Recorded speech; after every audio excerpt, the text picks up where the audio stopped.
CITU തൊഴിലാളിയും DYFI നേതാവുമായിട്ടുള്ള യുവാവിനെ Palarivattom police MDMA പിടികൂടിയിരിക്കുകയാണ്.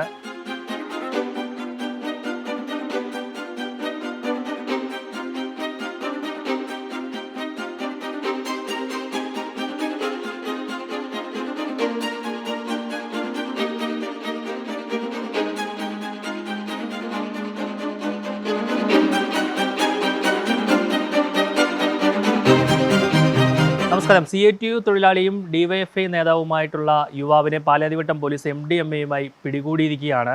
Vennala Taliparamba ലൈനിൽ താമസിക്കുന്ന സന്ദീപ് 30 വയസ്സ് എന്ന യുവാവിനെയാണ് പോലീസ് കഴിഞ്ഞ ദിവസം 2 ഗ്രാമോളം MDMA പിടികൂടിയത്. ഇയാൾ ലഹരി മരുന്ന് ഉപയോഗിക്കുകയും കച്ചവടം ചെയ്യുകയും ചെയ്യുന്നു എന്ന രഹസ്യ വിവരത്തെ തുടർന്നാണ് പോലീസ് ഇയാളുടെ വീട്ടിൽ റെയ്ഡിനെത്തുന്നത്. ഈ റെയ്ഡ് നടത്തിയപ്പോഴാണ് ഇയാളുടെ വീട്ടിൽ നിന്നും ഇത്തരത്തിൽ MDMA പിടികൂടിയത്. പാലാരിവട്ടം സ്റ്റേഷനിലെ SI ഹരിശങ്കറിൻ്റെ നേതൃത്വത്തിലുള്ള സംഘമാണ് ഇയാളുടെ വീട്ടിൽ പരിശോധനയ്ക്കെത്തുകയും ഇയാളെ MDMA പിടികൂടുകയും ചെയ്തത്. വിശദമായ ചോദ്യം ചെയ്യലിൽ ഇയാൾ ഏറെ നാളായി ഈ ലഹരി മരുന്ന് ഉപയോഗിക്കുകയും വിൽപ്പന നടത്തുകയും ചെയ്തിരുന്നുവെന്ന് പോലീസിന് വിവരം ലഭിച്ചിട്ടുണ്ട്. കൂടാതെ ഇയാളുടെ ഫോൺ നമ്പർ കേന്ദ്രീകരിച്ച് നടത്തിയ പരിശോധനയിലും നിരവധി പേർക്ക് ഇയാൾ MDMA വിൽപ്പന നടത്തി എന്നുള്ള വിവരവും പോലീസിന് ലഭിച്ചിട്ടുണ്ട്. ആ ഫോൺ നമ്പറുകൾ കേന്ദ്രീകരിച്ചും പോലീസ് ഇപ്പോൾ അന്വേഷണം നടത്തി വരികയാണ്. മരട് പോലീസ് ഒരു കേസിൽ പ്രതിയെ അറസ്റ്റ് ചെയ്തപ്പോൾ അയാളിൽ നിന്നും ഒരു വിവരം ലഭിച്ചു. അത് പാലാരിവട്ടം പോലീസിന് കൈമാറി. പാലാരിവട്ടം പോലീസ് ഇതിനെ തുടർന്ന് വിശദമായ അന്വേഷണം നടത്തുമ്പോഴാണ് ഇയാൾക്ക് ഇത്തരത്തിൽ വലിയ രീതിയിൽ MDMA വിൽപ്പന ഉണ്ടായിരുന്നുവെന്ന് മനസ്സിലാക്കാൻ കഴിഞ്ഞത്. ഈ പ്രതി സന്ദീപിൻ്റെ പിതാവ് വത്സൻ CITU തൊഴിലാളിയായിരുന്നു, ചുമട്ട് തൊഴിലാളിയായിരുന്നു.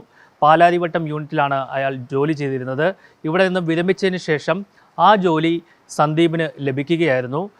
ഈ ജോലിക്കിടയിലാണ് ഇയാൾ വൻതോതിൽ ഈ ലഹരി വിൽപ്പന നടത്തിയതെന്നാണ് പോലീസിന് ലഭിച്ചിരിക്കുന്ന വിവരം.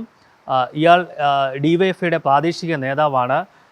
കഴിഞ്ഞ വർഷം ഈ വെണ്ണല ഈസ്റ്റ് ബ്രാഞ്ചിലെ പൊതിച്ചോറ് വിതരണം നടത്താതിരുന്നതിനെ തുടർന്ന് ഇയാൾക്കെതിരെ പാർട്ടി അച്ചടക്ക നടപടി സ്വീകരിച്ചിരുന്നതാണ്. ഇതിനെ തുടർന്ന് ചുമട് എടുപ്പ് ജോലിയിൽ നിന്നും ഇയാളെ മാറ്റി നിർത്തിയിരുന്നു.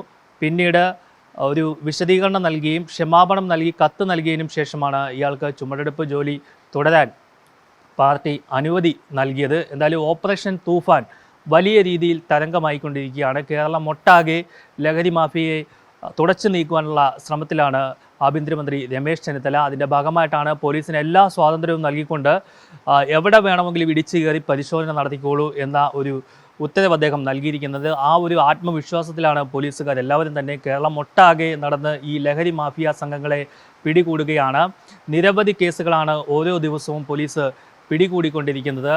എന്തായാലും ഈ DYFIയുടെ പ്രാദേശിക നേതാവ് പിടിയിലാവുന്നതോട് കൂടിയിട്ട് വൻതോതിൽ ഈ പാർട്ടിയുടെ മറവിൽ ഈ ലഹരി കച്ചവടം നടത്തുന്ന ആൾക്കാർക്ക് വലിയ ഭീഷണിയാണ് നേരിട്ടുകൊണ്ടിരിക്കുന്നത്.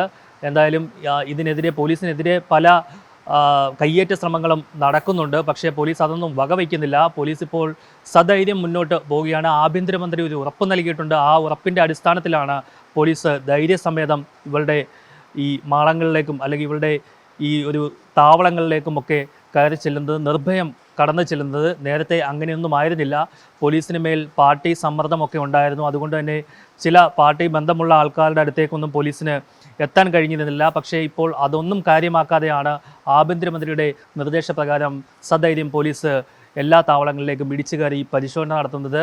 വൻതോതിൽ ലഹരിവേട്ട നടന്നുകൊണ്ടിരിക്കുകയാണ്. കൊച്ചിയിൽ നിന്നും DK ദിലീപിനോടൊപ്പം R. പിയൂഷ്, മറുനാടൻ മലയാളി.